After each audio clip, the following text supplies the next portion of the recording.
तो श्री लक्ष्मण जी ने हंस करके परशुराम जी को अनादर किया है। सुनि मुनि बचन लखन मुस्काने, अब बोले परशुधर ही अपमाने।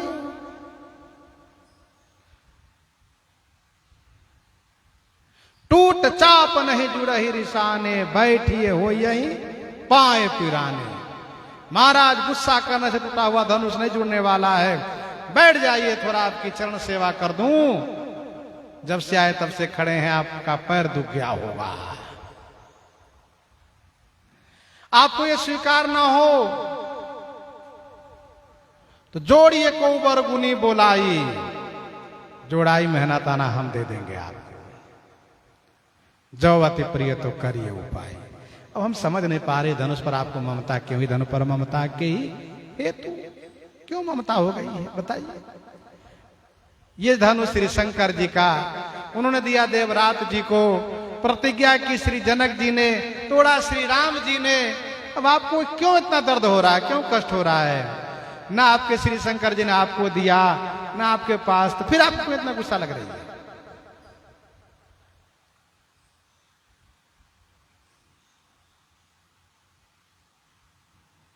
श्री परशुराम जी विश्वामित्र जी की ओर देखने लगे और उनसे पूछने लगे, क्योंकि विश्वामित्र जी प्रणाम करवाए थे। विश्वामित्र मिले पुनियाए, पद सरोज मेले दो भाई। राम लखन दशरथ के ढोटा, दीन्ही अशेष देखे भल जोटा। राम ही चितई रहे थके लोचन, रूपया पार मार मद मोचन। इसलिए विश्वामित्र जी से पूछा, गर्भ के अर्भक काटन को पटु, धार कुठारु कराल है जाको। सोई हो बूझत राजसभा, धनु को दलियो हो दली हो बलता को। गर्भ के अर्भक काटन को, गर्भ के अर्भक माने बच्चे को, गर्भन के अर्भक दलना परस मोर अति घोर। गर्भ के बच्चे को काटने को पटु माने तीक्ष्ण, धार वाला ये कुठार है, कराल है जाको। जिस परशुराम का यह फरसा तीक्ष्ण भयंकर धार वाला है, सोई हो बूझत राजसभा। वही मैं परशुराम पूरे राज समाज से पूछता हूं, धनु को दलो, धनुष को किसने तोड़ा है, बता दो। दली हों बलता को, हों माने मैं उसके बल को मंथन करूंगा, नाश करूंगा। इस प्रकार से बड़े गुस्से में परशुराम जी ने कहा। फिर कहा, लघुआनन उत्तर देत बड़े, लरी हैं मरी हैं करी हैं कछु साको। अरे गोरो गरूर गुमान भरो, कहो कौशिक छोटो सो ढोटो है काको। कहो कौशिक छोटो सो ढोटो है काको। लघुआनन उत्तर देत बड़े, छोटी मुंह बड़ी बात, छोटे मुंह से बड़ा बड़ा उत्तर दे रहा है छोटका। लघुआनन उत्तर देत बड़े, क्या ये लड़ेगा मुझसे? लड़ेगा तो मरेगा, तो क्या लड़ करके मर करके करिए कछु साको। साको माने जस कीर्ति को कुछ बनाना चाहता है ये। क्यों विश्वामित्र जी, कौशिक जी, क्या ये छोटा बालक ये मुझसे लड़ करके मर करके कुछ अपनी जस कीर्ति को स्थापना करना चाहता है। साको माने कीर्ति जस।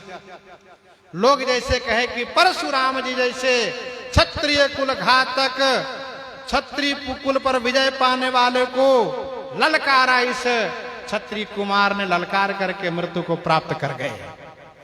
क्योंकि जब मुझे ललकार रहा है तो मैं तो छोड़ूंगा नहीं, बस केवल फरसा इसके पास तक पहुंचाने तक देरी है, तुरंत समाप्त हो जाएगा।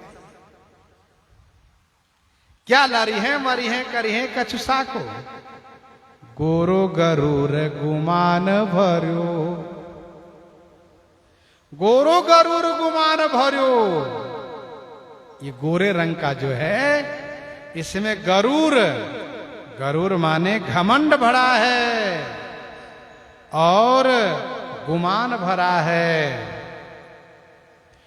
भारी गुमान है, घमंड है, गुमान है। कहो कौशिक छोटो सो ढोटो है काको। कौशिक ये बताओ, छोटा सा ढोटो माने बच्चा किसका है, इसका परिचय बताओ। एक बात ध्यान दीजिएगा, परशुराम जी खुद गोरे रंग के हैं।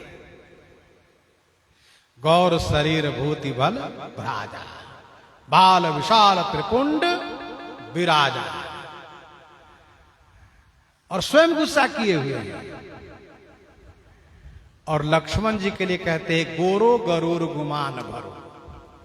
ये गोरे रंग का जो बालक है, इसमें घमंड भरा हुआ है,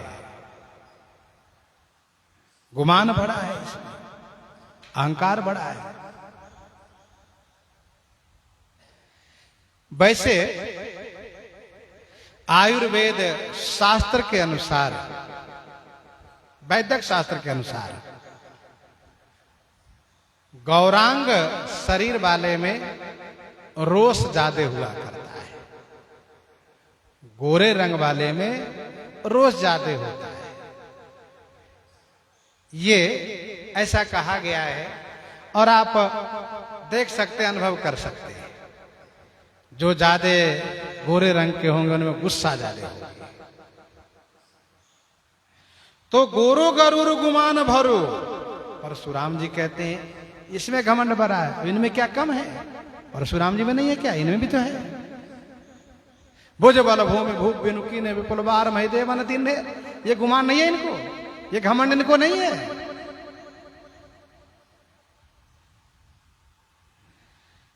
विश्वामित्र जी से पूछा तो विश्वामित्र जी परिचय दे रहे हैं। मख राखी बेके काज राजा मेरे संग दये, दल जातु धान जे जितया विबुधेश के। मख राखी बेके काज राजा मेरे संग दये।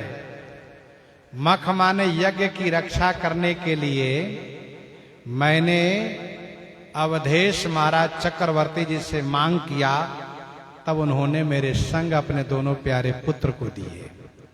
मख राखिवे के काज राजा मेरे संग दे। ऐसा कहा।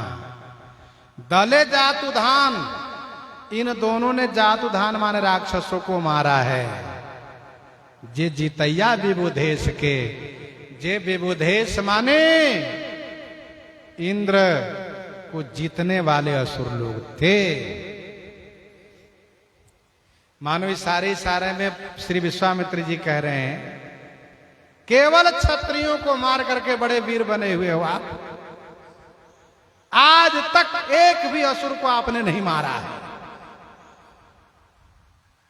यदि ये ताड़का को, ये सुबाहु को, ये मारीच को और इन दुष्ट असुरों को मारते, पूरा दंडकारण्य, पूरा मिथिला प्रांत, पूरे भारत इन असुरों से त्रस्त है, तो कितना अच्छा हुआ होता। आपने एक को भी नहीं मारा। आप तो कहते बस केवल मैं क्षत्रिय को मारता हूं और किसी को नहीं,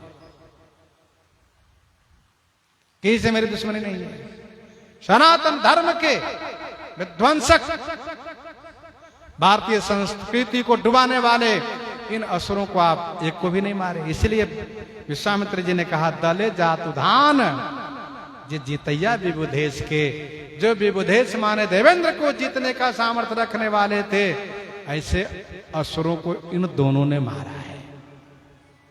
और सुनिए महाराज, गौतम कीतिये तारी मेटे अघ भूरी भारी, लोचन अतिथि भये जनक जनेश के। गौतम कीतिये तारी, गौतम कीतिये तारी, महामुनि श्री गौतम जी की तीये माने पत्नी, धर्म पत्नी श्री अहिल्या को इन्होंने तारा है, जिनसे भारी पाप हो गया था। परपति रति होने के नाते भारी पाप हो गया था इनसे, पर पुरुष से प्रेम होने के नाते। मेटे अग भूरी भारी, भारी भूरी माने बहुत बड़े, अग माने पाप को उन्होंने मिटा दिए। मैं नारी अपावन प्रभु जग पाप, चंडीस को दंड खंड्यो, ब्याही जानकी जीते नरेश देश देश के। चंड बाहु दंड, जिनके बाहु दंड, चंड माने प्रचंड हैं, कठोर हैं, बल से युक्त हैं। चंडीस कोदंड खंड्यो, चंडीस माने श्री शंकर जी के, कोदंड माने धनुष को, पिनाक को इन्होंने खंड्यो माने तोड़ दिया। और इसी धनुष तोड़ने के बहाने से जीते नरेश देश देश के, देश देश के जितने नरेश राजा लोग थे सबको जीत करके विश्व विजय जस जानकी पाई। ब्याही जानकी श्री सीता जी से इन्होंने विवाह किया है। महाराज यह है इनका परिचय। और सुनिएगा, और सुन लीजिए परिचय इनका। सांवरे गोरे शरीर धीर महावीर दो, नाम राम लखन कुमार कौशलेश के, कुमार कौशलेश के। एक सांवले हैं, ये गोरे हैं, ये सांवले गोरे शरीर वाले, धीर महावीर दो, और नाम है राम लखन कुमार कौशलेश के। ये कौशलेश जो सब प्रकार से कुशल है, ऐसे कौशलेश महाराज श्री अवधेश के कुमार हैं। ये आप तो जानते हैं ना अवधेश जी को। इस प्रकार से विश्वामित्र जी ने परिचय दिया।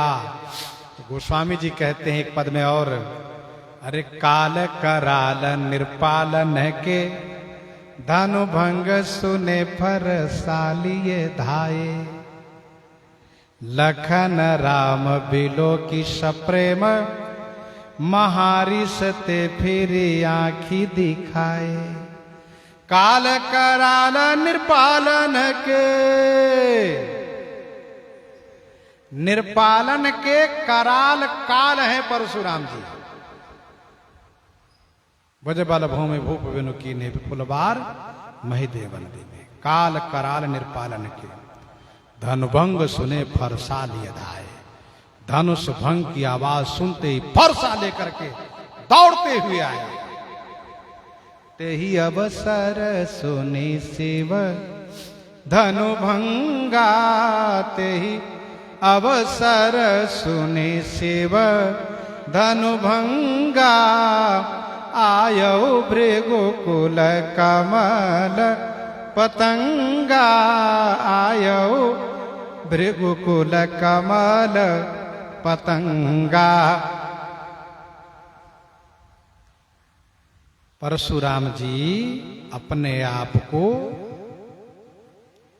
अद्वितीय योद्धा मानते थे। मेरे जोर का, मेरे बराबर का कोई योद्धा नहीं है। शंकर जी का धनुष टूटा, आवाज पहुंची, परशुराम जी के कान खड़े हो गए। अरे कौन योद्धा पैदा हो गया?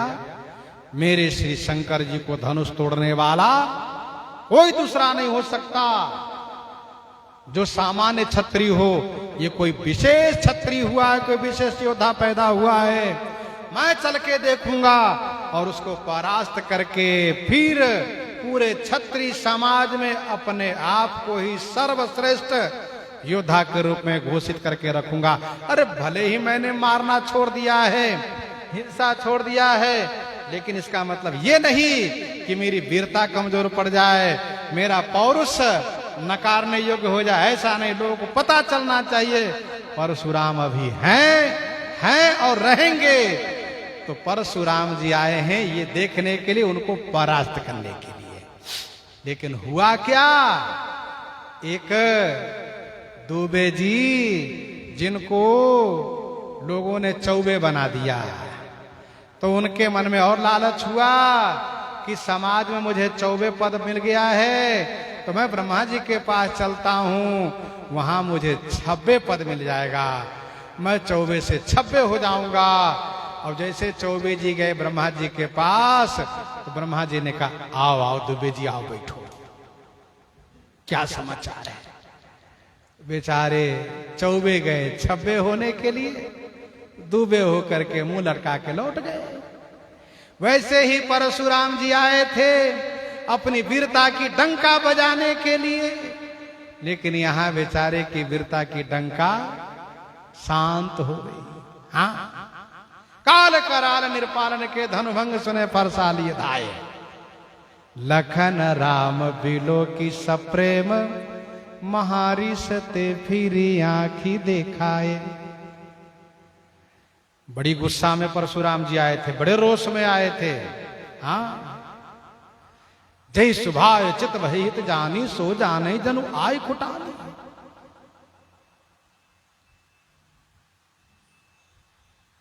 शांत वेश करनी कठिन वर्ण न जाहि स्वरूप, धरि मुनि तन जन वीर रस आयो जहां सब हो।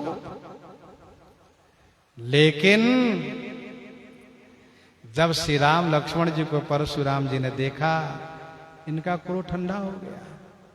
लखन राम बिलो की सप्रेम, और राजा लोग प्रणाम करने आते थे तो इनका क्रोध बढ़ता जाता था।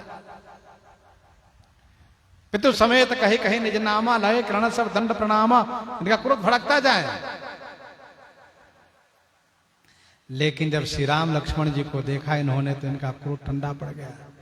अरे ये तो बड़े सुंदर है दोनों हो, इनको ब्रह्मा जी ने बड़े स्वस्थ चित्त होकर के बनाया होगा, अपने हाथ से बनाया होगा। इतने सुंदर मैंने जीवन में कहीं देखा नहीं। परशुराम जी को लगा होगा कि यदि इतने सुंदर मैं क्षत्रिय कुमार को देखा होता तो मैं भी नहीं मारता, छोड़ देता। इतने सुंदर, बहुत प्रेम से देखा। और फिर इसके बाद धनुष की ओर देखा, जनक जी की ओर देखा। महारिष थे, फिर आंख दिखाए। महारिष माने महान क्रोध से फिर श्री परशुराम जी ने आंख दिखाना शुरू किया, बहुत आंख दिखाया। बोले चितई परशु की ओरा, और इतना ही नहीं, कहु जड़ जनक धनुष कई तोरा। बेग दिखाओ मूढ़ न ताज, उल्टो मही जा लई तब राजो।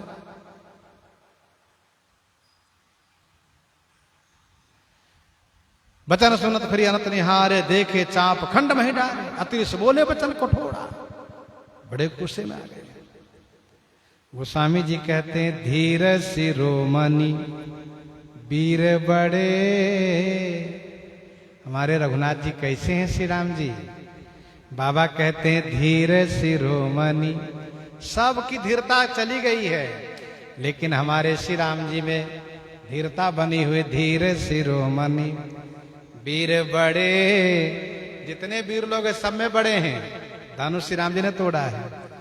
विजयी विनयी, सब पर विजय प्राप्त किया है, और विनयी है, विनम्र है, बड़ी विनम्रता पूर्वक बोल रहे हैं श्री राम जी। नाथ शंभु धनु भंज निहारा, होई है क्यों एक दास तुम्हारा। आयसु कहा कहिए कि न मोही। छुअत ही टूट पिनाक पुराना, मैं कही है तो करो विमाना। श्री राम जी विनम्रता पूर्वक बोलते हैं। तो विजयी विनयी रघुनाथ सुहाए। फिर क्या हुआ? लायक हुए भृगुनायक सो धनुषायक सौंपे शोभाए सिधाए। लायक हुए भृगुनायक सो, भृगुनायक श्री परशुराम जी लायक बन करके धनुषायक सौंपी शोभाए सिधाए। धनुषायक धनुष बाण सौंप करके स्वाभाविक रूप से सिधाए माने चले गए। परशुराम जी ने कहा राम तुमने एक धनुष तोड़ा है, मैं एक दूसरा धनुष लेकर आया हूं। लो इस धनुष पर डोरी चढ़ा दो, बाण चढ़ा दो, तो मुझे संतोष हो जाएगा, नहीं तो मैं तुमसे युद्ध करूंगा। करु परितोष मोर संग्रामा, नायुध छाड़ कहा उबरामा। परशुराम जी कहते राम कहलाने वाला वीर होता है। राम कहलाने वाला व्यक्ति हाथ नहीं जोड़ता है, सिर नहीं झुकाता है, वो लड़ता है। तो मुझसे युद्ध करो। फिर श्री राम जी विनम्रता पूर्वक कहते जो हम निद्र विप्रबधि सत सुनो भृगुनाथ, तो वस को जग सुभट जय भय बसना वही मार। श्री राम जी तुरंत परशुराम जी से धनुष लेते हैं और धनुष लेने के साथ साथ परशुराम जी का सारा तेज कर्तन कर लेते हैं। देत चाप आप ही चले गए हो। और तुरंत आनन फानन में श्री राम जी महाराज धनुष पर डोरी चढ़ा करके बाण संधान कर देते हैं और कहते हैं परशुराम जी मेरा बाण धनुष पर जब चढ़ जाता है तो वो व्यर्थ नहीं जाता है। अब आप विचार करके बताइए क्या देंगे। आप सामने हैं, मेरे धनुष पर बाण है, मैं तो मार सकता हूं लेकिन मारूंगा नहीं, क्योंकि आप मेरे गुरुजी के रिश्ते में हैं, इसलिए मैं आपको मारूंगा नहीं। आप ब्राह्मण भी हैं, लेकिन आपके पास दो चीजें हैं, आप क्या देना चाहते बताइए। आपके पास एक है मन के समान वेग, जहां चाहे आप वहां चले जाते हैं। दूसरा आपने तप करके पुण्य लोक अर्जन किया है, तो पुण्य लोक अर्जित किया है। बताइए दोनों में से क्या देते हैं। तो जो परशुराम जी अब तक दहाड़ रहे थे, गरज रहे थे और फरसा दिखा रहे थे, आंख दिखा रहे थे, वो परशुराम जी बिल्कुल सौम्य होकर के, ढीले होकर के, विनम्र होकर के, आंख में प्रेमासु भर करके कहते हैं राम हे रघुकुल भूषण, मेरा वेग नाश मत करिए आप, क्योंकि मैंने कश्यप को पृथ्वी दान करके ये वचन दिया है उनको कि मैं पृथ्वी पर रात्रि में नहीं रहूंगा। आप मेरे पुण्य द्वारा, तप द्वारा अर्जित पुण्य लोक को नाश कर दीजिए, मेरा अभिमान भी समाप्त हो जाए। श्री राम जी वही किए। परशुराम जी हाथ जोड़ लिए और कहा जय रघुवंश बनज बन भानु, गहन दहन कुल। इस प्रकार से स्तुति करना शुरू किया और कही जय जय जय रघुकुल केतु, भृगुपति गए बनहि तप हेतु। गहन दनज कुल दहन कृष्ण, क्षमा क्षमा अनुचित उपराता। तो इस प्रकार से श्री परशुराम जी लायक हुए भृगुनायक सो धनुषायक सौंपी सुभाए सिधाए। बालकांडी कथाएं पूरी होती है, अयोध्याकांड से फिर सुनेंगे कल से हम लोग। इन्हीं के साथ आज सीताराम सीताराम सीता राम सीताराम सीता।